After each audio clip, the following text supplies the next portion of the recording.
नमस्कार, मेरा नाम है आकांक्षा मिश्रा। संस्कृति आईएएस के प्लेसेस इन न्यूज़ के एपिसोड 9 में आपका स्वागत है।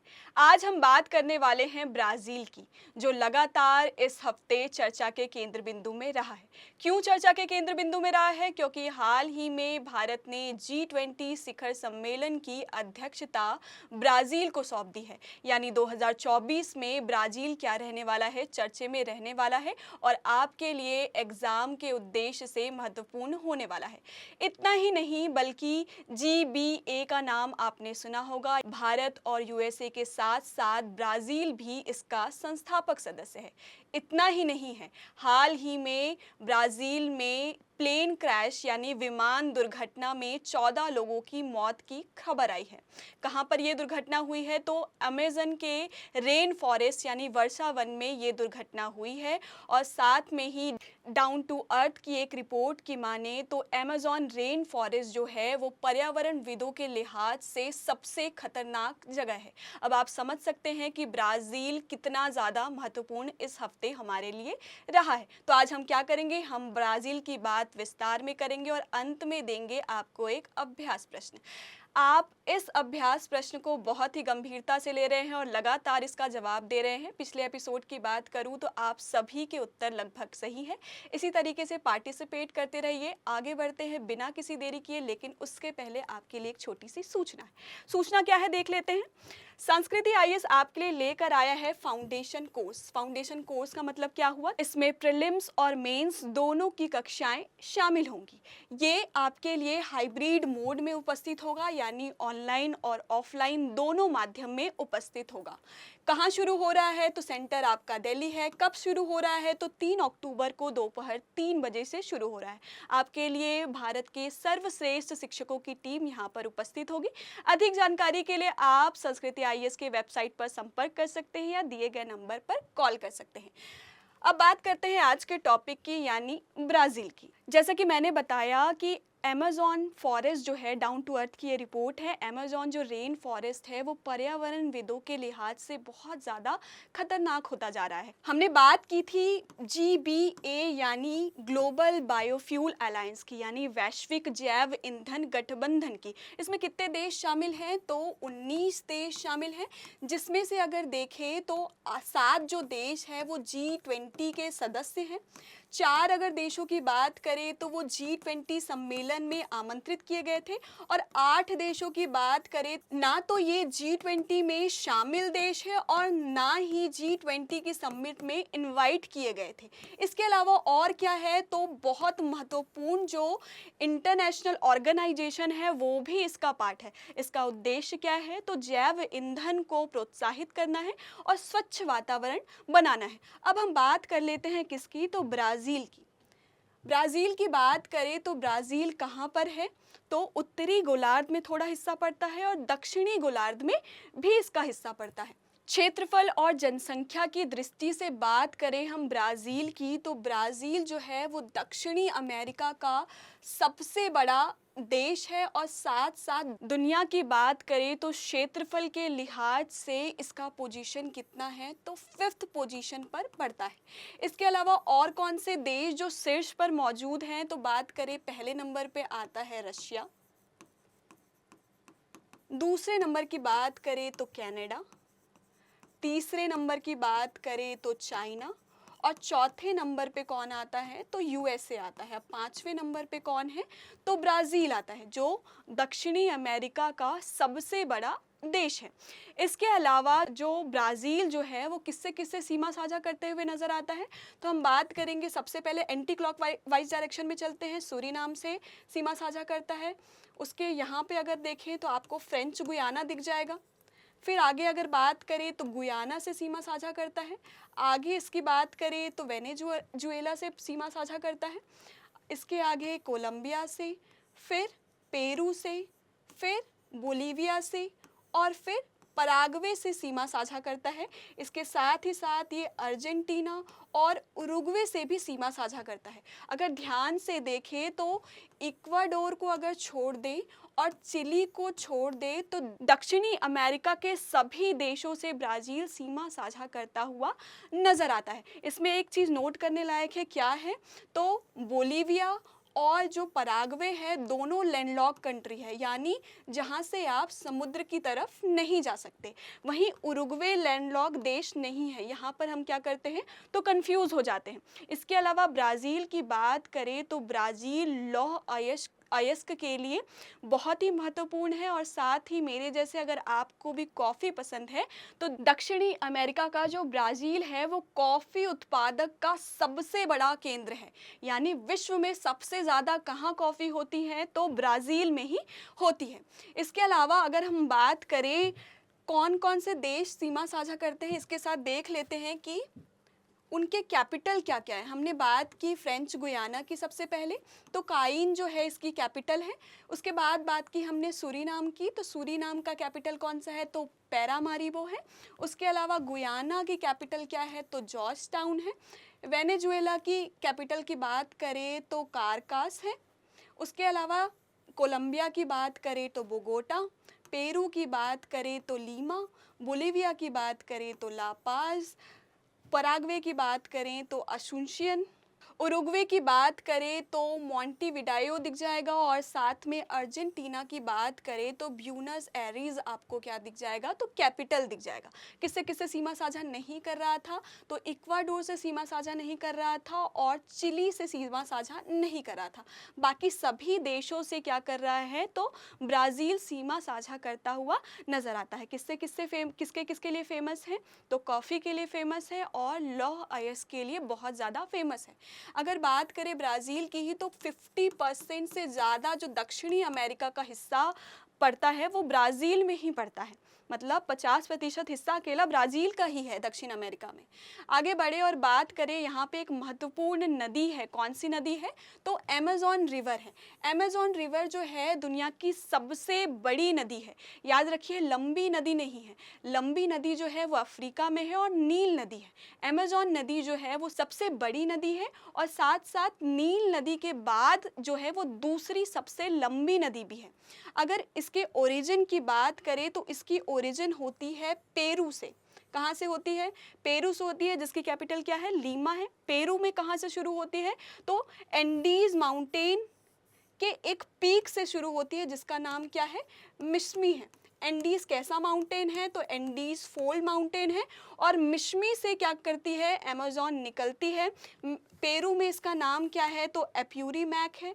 एप्यूरीमैक जब मिलती है किससे यूकायाली से मिलती है, और आगे यूकायाली किससे मिलती है मैरानॉन से मिलती है, और आगे बढ़ते हुए ये प्राकृतिक सीमा बनाती है किसके किसके बीच में तो कोलंबिया और पेरू के बीच में प्राकृतिक सीमा बनाते हुए ये बढ़ती है आगे अमेज़न के वर्षा वन में बढ़ती है, और वहाँ से होते होते हुए ये कहाँ पहुँचती है मकापा एक जगह है। यहाँ पर ये ब्लर है थोड़ा सा, आप एटलस खोल लीजिए आपको एक छोटे छोटे लोकेशन भी वहाँ पर दिख जाएंगे। तो कहाँ से निकल रही थी मिस्मी से निकल रही है जहाँ नाम इसका एप्यूरीमैक है। यूकायाली रिवर से मिल रही है, आगे चल के ये मैरानन रिवर से मिल रही है, और कंबाइंड जो स्ट्रीम है वो क्या कहला रही है अमेज़न कहला रही है, जो अमेज़न रेन फॉरेस्ट से होते हुए मकापा से होते हुए कहाँ ड्रेन कर रही है कहाँ गिर रही है तो अटलांटिक ओशन में जाकर गिर जाती है। कहाँ से निकलती है तो मिस्मी से निकलती है, और कहाँ गिर जाती है तो अटलांटिक ओशन में गिर जाती है। अगर हम बात करें आगे अमेज़न वर्षा वन की, तो अमेज़न वर्षा वन के बारे में आपने सुना होगा 2019 में ये बहुत ज़्यादा चर्चा में था। क्यों चर्चा में था ये आपको बताना है कमेंट सेक्शन में। अगर हम बात करें अमेज़न वर्षा वन की तो इसका 60% जो हिस्सा है वो कहाँ पड़ता है तो ब्राज़ील में पड़ता है। ब्राज़ील के अलावा भी जो अमेज़न वर्षा वन है वो दूसरे देशों में भी विस्तारित है। देख लेते हैं कौन कौन से देश हैं। तो आपको यहाँ मिल जाएगा फ्रेंच गुयाना, दूसरा मिल जाएगा सूरीनाम, तीसरा मिल जाएगा गुयाना, चौथा मिल जाएगा वेनेजुएला, पांचवा मिल जाएगा कोलंबिया, छठा पेरू, सातवां बोलीविया। तो यहाँ तक किसका विस्तार है तो अमेज़न वन का विस्तार आपको देखने को मिलेगा। अमेज़न वन किसके लिए फेमस है तो रबर के उत्पादन के लिए बहुत ज़्यादा फेमस है।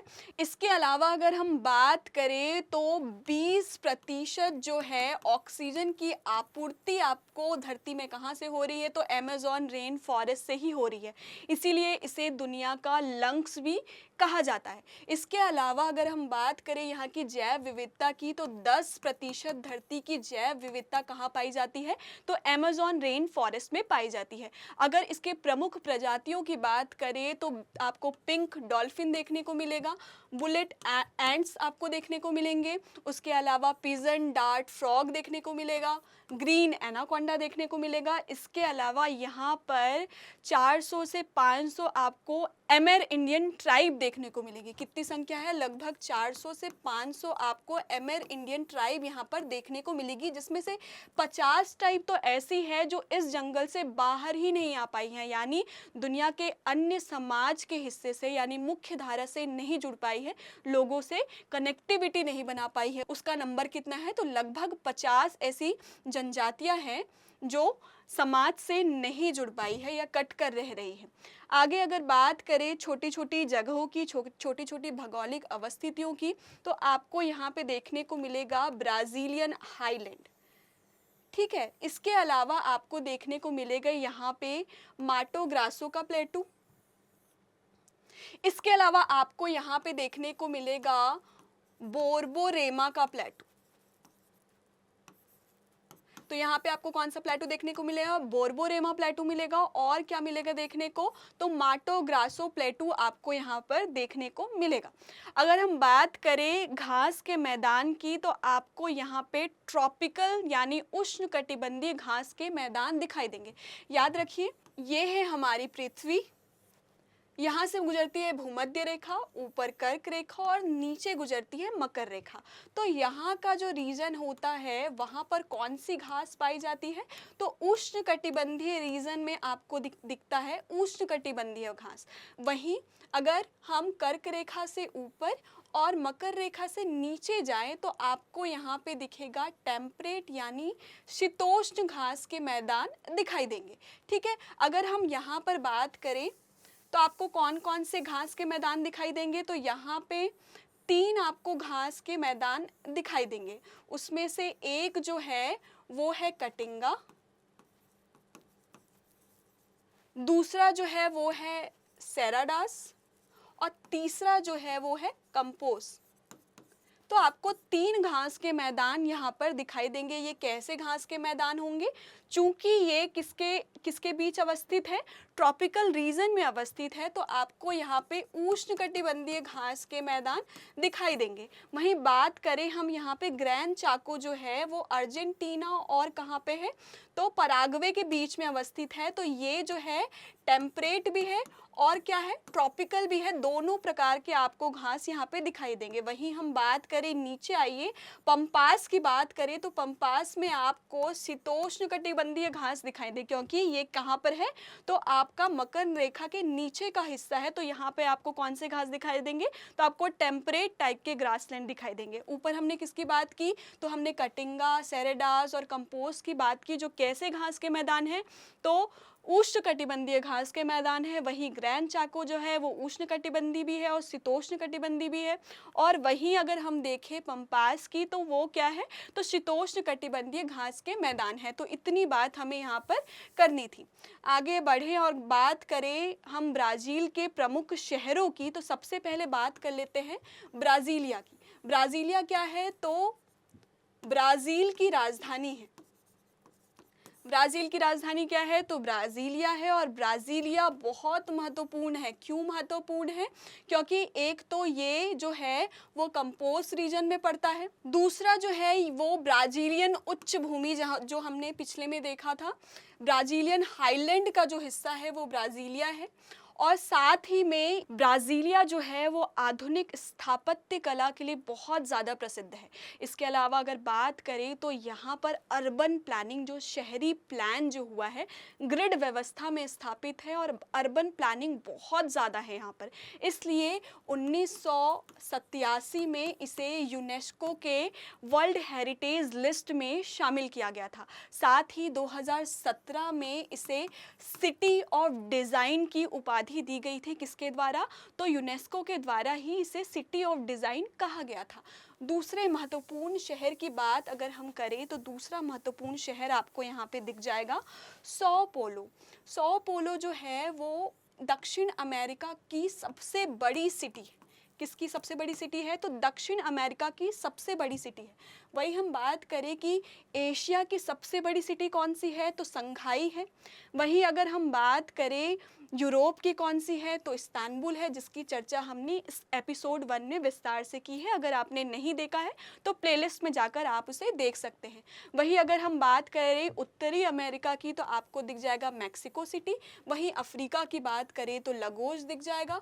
वहीं हम बात करें ऑस्ट्रेलिया की तो सिडनी जो है वो जनसंख्या की दृष्टि से सबसे बड़ी सिटी है। तो हम किसकी बात कर रहे थे? हम बात कर रहे थे सौ पोलो की। सौ पोलो जो है वो कॉफ़ी उत्पादन, कॉफ़ी व्यापार और मीट पैकिंग के लिए बहुत ज़्यादा फेमस है। इसके पास आपको एक पोर्ट दिखाई देगा जिसका नाम है सेंटोस, जो कॉफ़ी का क्या करता है? तो निर्यात यहाँ से आपको करता हुआ दिखाई देगा। सौ पोलो जो है यहाँ पर जहाँ कॉफ़ी का उत्पादन होता है उसे उस क्षेत्र को क्या कहा जाता है? तो फेजेंडा कहा जाता है। आगे बढ़ते हैं और बात कर लेते हैं रियो डी जेनेरियो की।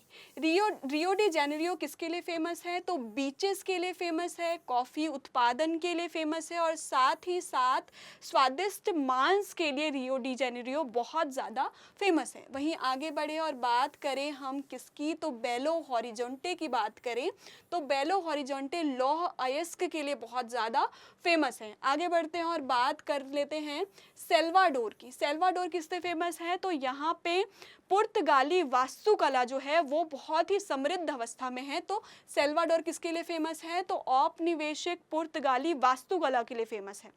आगे बढ़ते हैं और बात कर लेते हैं किसकी?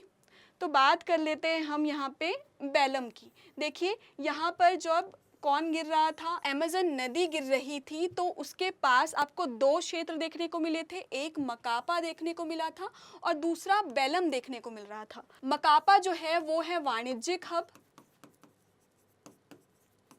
वहीं अगर हम बेलम की बात करें तो कोकोआ और जो रबर का निर्यात होता है उसके लिए एक बेहतरीन पोर्ट का काम क्या करता है? तो बेलम करता है। तो कौन से दो पोर्ट याद रखने हैं आपको?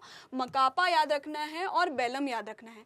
वहीं हम बात करें मनौस की तो मनौस जो है वो आपको यहाँ पे दो नदी देखने को मिलेगी।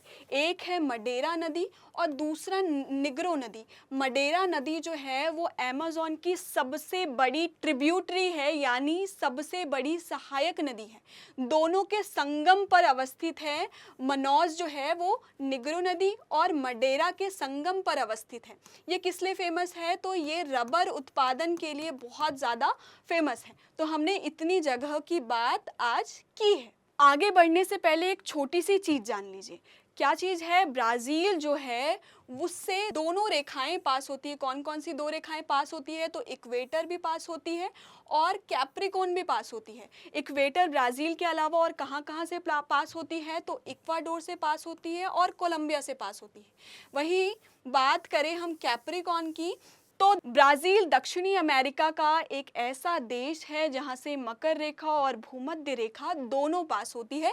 ये चीज़ आपको याद रखनी है। अब देख लेते हैं अभ्यास प्रश्न क्या है। अभ्यास प्रश्न ब्राज़ील से ही संबंधित है और आज के पढ़ाए गए सेगमेंट से ही संबंधित है। पहला कथन क्या कह रहा है? पहला कथन ये कह रहा है कि ब्राज़ील ग्लोबल बायोफ्यूल अलायंस का संस्थापक सदस्य है। कथन 2 कह रहा है अमेज़न नदी ब्राज़ील और बोलीविया के मध्य सीमा का निर्माण करती है। वहीं तीसरा कथन कह रहा है ब्राज़ील दक्षिणी अमेरिका का एकमात्र देश है जहां से भूमध्य रेखा और मकर रेखा दोनों गुजरती है। कथन क्या कह रहा है? उपरोक्त कथनों में से कौन सा सही है? क्या कह रहा है? कौन सा कथन सही है ये आपसे पूछ रहा है। ऑप्शन क्या है? केवल 1 और 3। ऑप्शन बी कह रहा है केवल 2 और 3। ऑप्शन सी कह रहा है केवल 3 और ऑप्शन डी क्या कह रहा है? तो 1 2 3। इस प्रश्न का जवाब आपको कहाँ देना है? तो कमेंट सेक्शन में देना है। अगर आपका कोई सुझाव है टॉपिक से रिलेटेड आप कमेंट बॉक्स पर मेंशन कर सकते हैं। आज के लिए बस इतना ही। मुझे दीजिए इजाज़त। धन्यवाद।